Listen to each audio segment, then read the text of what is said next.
So why do Guilty Gear players always throw?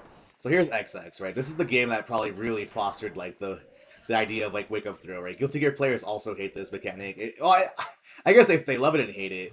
So throws in this game are one frame, right? They're the fastest attack in the game. But the biggest thing about them is that let me set it to throw. So now Justice is gonna do a throw on wake up. Is that they are actually prioritized over attacks. So no matter what I do, even if I medium, even if my attack is on them on the first frame, I'm going to lose to a throw. And this shit sucks. It's not even limited to attacks, which is like the best part about it.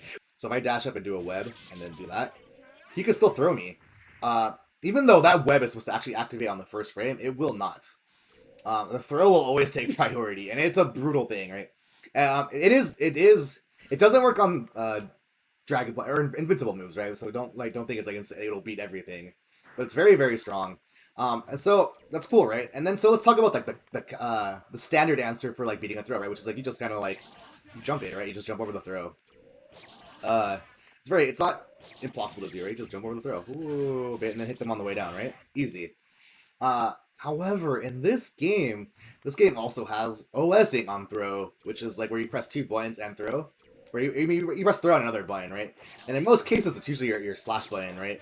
So to give you an example of what I'm going to be OSing, right? Because throws are, they're close. They have their proximity. You're going to get your close slash. This move is, for some, depending on your character, it's going to be different. But for like Testament, this is, this is this 5-frame close slash, right? It is insanely good. If your opponent tries to jump, it'll knock him to the floor. And the big thing about it, too, is that this leads to Testament's high-low game, right? That's an overhead, and then he also has his low. And so basically, you're getting your throw attempt, your 5-frame normal that will clip jumpers and probably backdashing, and then it goes into a mix-up. Now you can see why Guilty Gear players are really incentivized to go for their throws.